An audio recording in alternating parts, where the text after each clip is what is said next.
আজকালের ছেলেরা আমার নাতি দেখেন একটুতেই ক্লান্ত হয়ে পড়ে। হামদর্দের নাম তো শুনেছেন। সারা দেশে বিভিন্ন জায়গায় হামদর্দের স্বাস্থ্য সেবা ও বিক্রয় কেন্দ্র রয়েছে। সবখানেই দেয়া হচ্ছে উন্নত চিকিৎসা সেবা, সম্পূর্ণ ভেষজ, তাই কোনো পার্শ্ব প্রতিক্রিয়াও নেই। প্রেসক্রিপশনের জন্য কোনো ফিও নেওয়া হয় না। আমাদের সারা পরিবারের স্বাস্থ্য সেবায় হামদর্দ। ভুল বললে, সারা বাংলাদেশের মানুষের স্বাস্থ্য সেবায় হামদর্দ। হামদর্দ, আপনার সেবায়। গুধা, এত খুশি খুশি লাগছে কেন তোকে? তোর হাতে ওটা কি? রুয়াবজা। রুয়াবজা? হ্যাঁ, রুয়াবজা। স্বর্গের সুধা রুহু আবজা গরমের কান্তিতে, পান করিলে রুহু আবজা শরীর রবে শান্তিতে। হে নানা আইলো মাহে রমজান, রুয়াবজা করো পান, নানা লাটি আমরা গাই রুয়াবজার গান। রুয়াবজা, হামদর্দ ল্যাবরেটরিজ ওয়াকফ, বাংলাদেশ।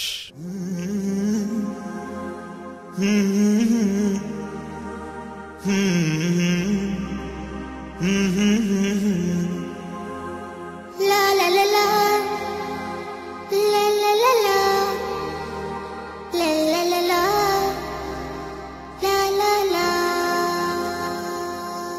সুপ্রিয় দর্শক, আমন্ত্রণ জানাচ্ছি হামদর্দ রমজানে স্বাস্থ্য ভাবনা অনুষ্ঠানে। প্রিয় দর্শক, আজকে আমরা কথা বলবো ডক্টর রোমেলা ইয়াসমিন ত্রিনার সঙ্গে। ডক্টর রোমেলা ইয়াসমিন ত্রিনা বর্তমানে শিকদার মেডিকেল কলেজ হাসপাতালে সার্জারি বিভাগে কর্মরত। ডক্টর রোমেলা ইয়াসমিন ত্রিনার কাছে জানতে চাইব যে এই যে রমজানের দীর্ঘ সময় জুড়ে এই যে আমাদের উপবাসে থাকতে হচ্ছে, পানি খেতে পারছি না, এতে করে কি সমস্যা হতে পারে? ডক্টর রোমেলা ইয়াসমিন ত্রিনা অনুষ্ঠানে স্বাগত জানাচ্ছি। কেমন আছেন? আলহামদুলিল্লাহ, ভালো আছি। এই যে আমরা 14-15 ঘন্টা পানিও খাচ্ছি না, কোনো খাবার খাচ্ছি না, তাতে করে সঙ্গে সঙ্গে প্রচণ্ড গরম পড়েছে, জ্যৈষ্ঠের খরতাপ, তো এই পানির শূন্যতা একটা দেখা দিতে পারে, যেটাকে ডিহাইড্রেশন আমরা বলি। এটা হলে আমরা কিভাবে বুঝবো এই যে কারো পানির শূন্যতা দেখা দিয়েছে? প্রথমত, আমরা যে রোজা রাখছি এই জন্য অনেকে মনে করে যে আমাদের বডি ফ্লুইড লেভেলটা কমে যায়, যেটার কারণে আমরা ডিহাইড্রেটেড বডি বলি। তো সবসময় আসলে কিন্তু এটা রোজা থেকে হয়, ব্যাপারটা এরকম না। আমরা মনে করি যে সারাদিন পানি খাচ্ছি না, খাবার খাচ্ছি না, এখান থেকে বোধহয় আমাদের বডিটাতে ডিহাইড্রেশনের সমস্যাটা তৈরি হয়েছে। কিন্তু জি, কিন্তু ব্যাপারটা আসলে সবসময় এরকম না। ডিহাইড্রেশন হওয়ার জন্য আমাদের বিভিন্ন রকম কারণ আসলে থাকে, যেমন এক্সেসিভ সোয়েটিং, তারপরে দেখা যায় ডায়রিয়া, ভমিটিং, এসব থেকে কিন্তু ডিহাইড্রেশন হয়। আর যেহেতু আমাদের বডিতে প্রতিদিন অন্তত পক্ষে 2.5 থেকে 3 লিটার পানি খাওয়া দরকার, আর আমরা রমজানে দেখা যায় সারাদিন পানিটা খাচ্ছি না, এই জন্য স্বাভাবিকভাবেই বডিটা শুষ্ক হয়ে যায় বা আমরা শুষ্কতা অনুভব করি। এখন শুষ্কতা অনুভব করা মানেই যে ডিহাইড্রেশন, এমনটি কিন্তু নয়। কারণ ডিহাইড্রেশনের জন্য আমাদের কিছু সিমটমস আছে, যেটা দেখে আমরা বলতে পারি যে হ্যাঁ, এই পেশেন্ট বা এই মানুষটা ডিহাইড্রেটেড। কি সিমটমগুলো কি? যেমন প্রথমে আমি একটু জানানোর জন্য বলি যে ডিহাইড্রেশন কিন্তু আসলে আমরা 3 রকম ভাবে বলতে পারি। যেমন একটাকে আমরা বলি no sign of dehydration, some sign of dehydration and severe dehydration. তো এই যে প্রথম কথাটা, নো সাইন অফ ডিহাইড্রেশন মানে কোনো চিহ্ন পাওয়া যাচ্ছে না, বাট তারপরেও কিন্তু আমরা এটাকে ডিহাইড্রেশন বলছি। এর কারণ হিসেবে আমরা দেখতে পারি যে আমাদের খুব সহজ ডিহাইড্রেশনটা বোঝা। যেমন আমরা যখন তাকাই, আমাদের চোখটা কিন্তু ভেজা ভেজা থাকে, এই যে একটা পানির ব্যাপার এখানে দেখা যায়। তো যখন আমরা শুষ্কতা দেখতে পাবো চোখে, আমরা বুঝবো যে আমাদের শরীরে পানির কম হয়েছে বা জি বা সানকেন আইস যেটাকে আমরা বলি। আবার আরেকটা জায়গা আছে যে আমাদের জিহ্বা, যেটা সবসময় আমরা ভেজা পাই, তো এটা যখন ড্রাই থাকে তখনও বুঝবো যে বডি ফ্লুইডটা মনে হয় কমে গেছে। এরকম কিছু সিমটমস দেখে আমরা বলতে পারি যে আমাদের বডিটা ডিহাইড্রেটেড কিনা। সেই ক্ষেত্রে এখান থেকে আমরা পরিত্রাণের নানা রকম উপায় আছে। আচ্ছা, আর এটা তো আপনি কি আলাদা আলাদা করে বলবেন পরিত্রাণের উপায়গুলো, না যে নো সাইন বললেন তারপরে আরো দুটো বললেন? হ্যাঁ, সাম সাইন যেটাকে আমরা বলবো সেটা হচ্ছে কি, কিছুই না। এই কন্ডিশনগুলো যখন আমি একটু সিভিয়ার ভাবে দেখব, যেমন হচ্ছে আমরা সাম সাইন কখন বলবো, যখন দেখবো আমাদের টাংটা একটু বেশ ড্রাই বা চোখটা ভালো রকম সানকেন মানে শুকনা লাগছে দেখতে। হ্যাঁ, আর একটা জিনিস আমরা বুঝতে পারি, সেটাকে বলি স্কিন পিঞ্চ। যেমন আমরা অনেক সময় চামড়া চিমটি কেটে দেখি না, তো চিমটি কেটে দেখবো যে আমরা এভাবে যখন চিমটি কাটি, চামড়াটা কিন্তু তাড়াতাড়ি চলে যায়। যখন পরে ডিহাইড্রেটেড হয়ে যাবে তখন কিন্তু এটা যাবে না, একটু সময় নিবে, যাবে বাট সময় নিবে। জি, আর সিভিয়ারটার ক্ষেত্রে সবচেয়ে ভালো বুদ্ধিটা হচ্ছে স্কিন পিঞ্চ। এটা মানে গোজ ব্যাক করবে কিন্তু সময় লাগবে, ভেরি স্লোলি যাবে এটা। তো এইভাবে আমরা 3টা ডিহাইড্রেশনকে আলাদা করতে পারি। এখন চলে আসি আমি ট্রিটমেন্টের ক্ষেত্রে। এখন মেডিকেলি যদি আমি ট্রিটমেন্ট করতে যাই সেক্ষেত্রে আমাদের যে নো সাইন অফ ডিহাইড্রেশন যেটাকে, এটা আমরা সাধারণভাবে পানি, অন্যান্য জুস বা খাবার, স্যালাইন এটা খেয়ে কিন্তু বাসাতেই কারেক্ট করে ফেলতে পারবো। কিন্তু যদি আমাদের সাম সাইন অথবা সিভিয়ার সাইনটা চলে আসে আমাদের, তখন আমরা কিন্তু বাসাতে কারেক্ট অনেক সময় করতে নাও পারতে পারি। এক্ষেত্রে আমরা বলি ওপিডি, মানে একটা আমরা হসপিটালের বাইরে কোথাও যোগাযোগ করলাম যে আমাদের কন্ডিশনটা হয়েছে, তখন কিন্তু আমরা একটা মাপ করে দিই। যেমন সাম সাইনের ক্ষেত্রে বলি 75 ml পার কেজি বডি ওয়েটে আমরা বডি ফ্লুইডটা তখন দেওয়ার চেষ্টা করব। আর সিভিয়ারের ক্ষেত্রে করব 100 ml পার কেজি বডি ওয়েটে, এবং সেই ক্ষেত্রে আমরা 5 to 6 আওয়ার্সের মধ্যে ডিহাইড্রেশনটা কারেক্ট করার চেষ্টা করি। কিন্তু এই যে এটা তো নরমাল সময়। জি জি। এখন রমজানে তো কোনো পানি খাওয়ার বা পানি নেওয়ার, আইভি ফ্লুইড কিছু নেওয়ার কোনো স্কোপ নেই। এখন আমি এই প্রসঙ্গটায় চলে আসি। আমাদের খুবই সহজ কিছু বুদ্ধি আছে। যেমন আমরা সবাই যখন ইফতার করি আমরা কিন্তু প্রচুর পরিমাণে পানি খাই। আমরা যদি একটু ক্যালকুলেটিভ হই যে আমরা এই পানিটাকে একটু বিভিন্নভাবে খাবো, যেমন শরবত করে অথবা আমরা স্যালাইন খাবো, আমরা কিন্তু খুব সহজে এটা কারেকশন করতে পারবো।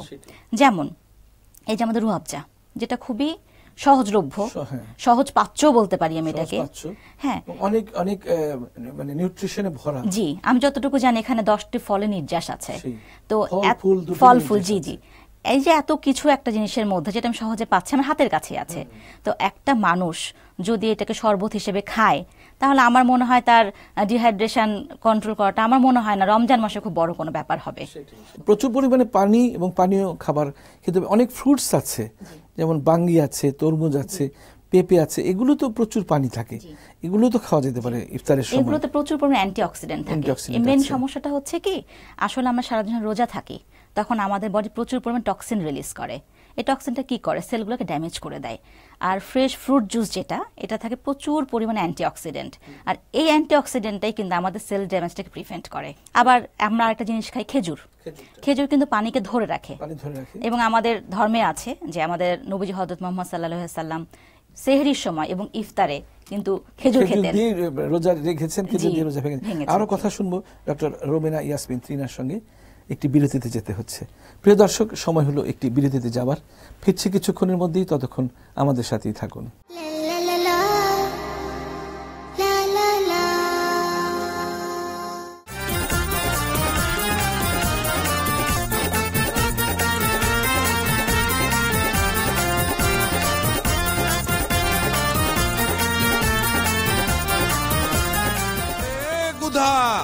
এত খুশি খুশি লাগছে কেন তোকে? তোর হাতে ওটা কি? রুয়াবজা। রুয়াবজা? হ্যাঁ, রুয়াবজা। স্বর্গের সুধা রুহু আবজা, গরমের কান্তিতে পান করিলে রুহু আবজা, শরীর রবে শান্তিতে। না না হে, রুহু আবজার এমনই গুণ, বাড়াই শক্তি শরীর দ্বিগুণ। রুহু আবজার এমনই গুণ, বাড়াই শক্তি শরীর দ্বিগুণ। মূল্যবান ফল ফুল উদ্ভিদের নির্যাসের ওষুধ দ্বিগুণ। হে নানা আইলো মাহে রমজান, রুয়াবজা করো পান, নানা লাটি আমরা গাই রুয়াবজার গান। রুয়াবজা, হামদর্দ ল্যাবরেটরিজ ওয়াকফ বাংলাদেশ।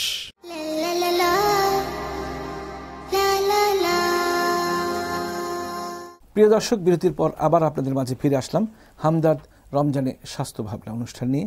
আমরা আলাপ করছিলাম এই রমজানে কিভাবে পানির শূন্যতা রোধ করা যায় এবং কিভাবে সুস্থ থাকা যায়। আর এই বিষয় নিয়ে কথা বলার জন্য আমরা আমন্ত্রণ জানিয়েছি। কথা বলছেন ডক্টর রোমেনা ইয়াসমিন ত্রিনা। ডক্টর রোমেনা ইয়াসমিন ত্রিনা, আবার বিরতির পর আবারও স্বাগত জানাচ্ছি। আপনি বলছিলেন যে খেজুর এমন একটা জিনিস, এমন একটা মানে ফ্রুট বলতে পারি, যেটা ইফতারের সময়ও যেমন নিউট্রিশন দিচ্ছে, সেরির সময় নিউট্রিশন দিচ্ছে এবং পানি ধরে রাখছে এবং তৃষ্ণার্ত হতে দিচ্ছে না। আপনি আরেকটা কথা বলবেন যে আমরা এই যে ইফতারের সময় প্রচুর ভাজা পোড়া খেতে আসলে ভালোই লাগে, আমরা ডাক্তাররা অনেক কথা বলি কিন্তু নিজেরাও খেয়ে ফেলি। তো কি ধরনের খাবার ইফতারে মানে টেবিলটা সাজানো উচিত, প্লেটটা সাজানো উচিত? প্রথম কথা হচ্ছে যে খাবারটা সহজলভ্য এবং সহজ পাচ্য, এইটা আমাদের খেয়াল রাখতে হবে। এখন ভাজা পোড়া খেতে কিন্তু আমরা সবাই খুব পছন্দ করি, মুখরোচক আমরা সবাই পছন্দ করি।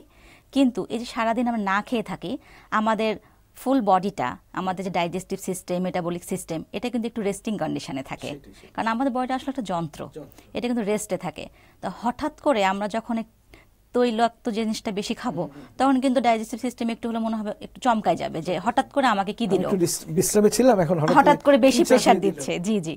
তো সেক্ষেত্রে আমি বলবো যে এই সময় যতই মুখরোচক মনে হোক না কেন, আমরা একটু অ্যাভয়েড করি খাবারগুলোকে, একদম বাদ দিয়ে দিতে আমি বলছি না, একটু পরে খাই, একটু পেটটা একটু ভরে যাক। আমরা যেমন একটু শরবত খাই, একটু আমরা ফ্রুটস খাই, একটু যখন পেটটা ভরে গেল তখন আমরা দু একটা রাখতেই পারি, কারণ আমি যতই বলি না কেন আমরা নিজেরাও এটা খেতে অনেক পছন্দ করি, ভালো লাগে। আলুর চপ বলুন, পেঁয়াজি বলুন, আর বেগুনি বলুন, সবই ভালো লাগে। আর এটা এই সময়ের জন্যই বোধহয় তৈরি হয়, অন্য সময় বোধহয় গৃহিণীরা একটু বানায়ও না। আরেকটা ব্যাপার হচ্ছে ফ্রুটসের কথা যখন বললেনি, ফ্রুটসের মধ্যে এত ভেজাল দেওয়া হচ্ছে, এত ক্যালসিয়াম কার্বাইড দিয়ে পাকানো হচ্ছে, ফরমালিন দেওয়া হচ্ছে, কি আপনি একজন ডাক্তার সঙ্গে সঙ্গে গৃহিণী, কিভাবে আপনার পরিবারের সদস্যদেরকে এই ফরমালিন মুক্ত রাখবেন? প্রথম কথাটা হচ্ছে আমি ডক্টর, আমি গৃহিণী, আমি একজন মা। তো আমি যে খাবারটা বাচ্চাকে খাওয়াতে না পারবো সেটা আমি কিন্তু কাউকে অ্যাডভাইসও করব না। তো সেক্ষেত্রে ফ্রুটস খাওয়াটা বন্ধ রাখতে পারি না, কারণ ফ্রুটসে যে উপাদানগুলো আছে এটা আমার বডিতে মানে খুব দরকার। জি। তো সেজন্য আমরা করব কি, যখন কোনো ফ্রুটস কিনে নিয়ে আসবো অন্তত পক্ষে 20 মিনিট এটাকে আমি পানিতে ডুবিয়ে রাখবো। এটাতে করে আমরা যতটুকু জানি যে ফরমালিন মুক্ত করা যায়, আসলে একটু ভিনেগার দিয়ে দিলে আর একটু ভালো হয়। জি। যেমন হচ্ছে আমরা কিন্তু আগে করতাম যখন ফ্রুট সালাদ করতাম, অ্যাপেল অ্যাড করব, আমরা কিন্তু ভিজে রাখতাম, এটা হয়তো অ্যাপেল কালো করব না এই জন্য, কিন্তু এটা কিন্তু আসলে সাইন্টিফিক। হ্যাঁ, এবং এখন আমরা সবগুলো ফ্রুটসের ক্ষেত্রে কাজটা করতে পারি। সেক্ষেত্রে আমরা কিন্তু ফরমালিন মুক্ত একটা ফ্রুটস বাসায় বসে পেয়ে যাচ্ছি, আমাদের খাদ্য তালিকায় ফ্রুট অন্তর্গত হচ্ছে।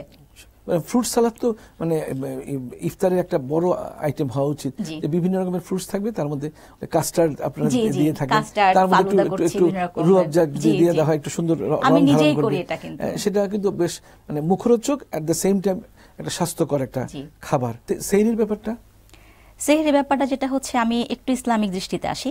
আমাদের সেহরিটা এবং ইফতার হিসাব করে দেখা যায় কি, আমাদের মেইন খাবার দুইটা সময় হচ্ছে, একটা হচ্ছে সুবে সাদিকের মতন সময় ফজর ওয়াক্তে, আর একটা হচ্ছে মাগরিব। তা আমরা কিন্তু দেখতে পাচ্ছি আমাদের ইসলাম ধর্মটা কিন্তু অনেকটা সাইন্টিফিক, আমাদের সবকিছুর ব্যাখ্যা কিন্তু আমরা ইসলামে পেয়ে যাই। জি। আমরা সবসময় কি বলি, উপদেশ দিই যে সকালবেলা খাবারটা সবচেয়ে ইম্পর্টেন্ট। দেখেন আমরা কিন্তু সেহরি করছি ওই সময়টাতেই, সকালটাকে ইম্পর্টেন্স দিচ্ছে আমাদের ধর্মীয় দৃষ্টিতে এবং আমাদের মেডিকেল সায়েন্সেও, যে আমরা সকালবেলা খাবারটা খাবো। তো সেক্ষেত্রে আমরা সেহরিটা করবো ভরপেট, এবং এমন কিছু খাবো না যেটা থেকে আমাদের গ্যাস ফর্ম করতে পারে, অ্যাসিডিটি হয়, আমরা এই জিনিসটা খেয়াল করব। কিন্তু আমরা অনেকে আছে না যে রাতে খেয়েছে ও রাতে খাবো না, এটা কিন্তু করা ঠিক না। আর সেহরিতে রাসূলুল্লাহ সাল্লাল্লাহু আলাইহি হাদিস আছে যে তোমরা সেহরি খাও, কারণ সেহরিতে বরকত আছে। আরেকটা ব্যাপারে যে এই যে ভেজাল দেওয়া হচ্ছে, ভেজাল খাবারে ভেজাল দেওয়া হচ্ছে, সবকিছুতেই মুড়িতে ভেজাল দেওয়া হচ্ছে, ইউরিয়া দিয়ে মানে মুড়ি ভাজা হচ্ছে, আপনি সবাইকে মানে ব্যবসায়ীদের প্রতি আপনার বক্তব্য কিছু থাকবে, যে আপনার একজন গৃহিণী হিসেবে, একজন ডাক্তার হিসেবে? আমি প্রথম কথা বলবো, যারা ব্যবসায়ী তারাও কিন্তু কোনো না কোনো ফ্যামিলির মেম্বার, তাদেরও ফ্যামিলি মেম্বার আছে, তাদের সন্তান আছে, তাদের বাবা মা আছে, তাদের গৃহকর্ত্রীরা আছে। তো তারা যখন এই কাজটা করে, আমরা যতটা ক্ষতিগ্রস্ত হই না কেন, তারাও কিন্তু ক্ষতিগ্রস্ত হয়। আমরা নিজেদের থেকে চিন্তা করি, আমি নিজের ক্ষতিটা না করি, আর নিজেকে যদি আমি ভালোবাসতে পারি, আমি সবাইকেই ভালোবাসতে পারবো। এবং ইসলাম আমাদেরকে শিক্ষাটা দিয়েছে। খুব সুন্দর কথা বলেছেন, যে নিজেকে ভালোবাসলে অন্যকে ভালোবাসা যাবে। ডক্টর রোমেলা ইয়াসমিন ত্রিনা অনুষ্ঠানে এসেছেন, আমাদের দর্শকদের অত্যন্ত সুন্দরভাবে অনেক মূল্যবান ব্যাপার, অনেক মূল্যবান তথ্য বুঝিয়ে বলেছেন। অনুষ্ঠানে আসার জন্য ডক্টর ত্রিনা আপনাকে অনেক অনেক ধন্যবাদ। আপনাকেও ধন্যবাদ, এবং বৈশাখী টিভির সমস্ত দর্শককে আমার পক্ষ থেকে শুভেচ্ছা, শুভ রমাজান। প্রিয় দর্শক, আমরা এতক্ষণ ডক্টর রোমেলা ইয়াসমিন ত্রিনার কাছ থেকে ডিহাইড্রেশন বা পানি শূন্যতা এবং ভেজাল বিরোধী কিভাবে আমাদের খাবারগুলো হবে, সেহরি ইফতার কেমন হবে, অত্যন্ত মূল্যবান এবং সুন্দরভাবে তিনি বুঝিয়ে দিয়েছেন। আশা করি কথাগুলো আপনাদের কাজে লাগবে।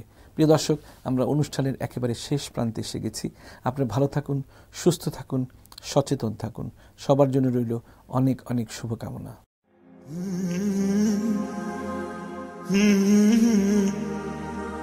হুম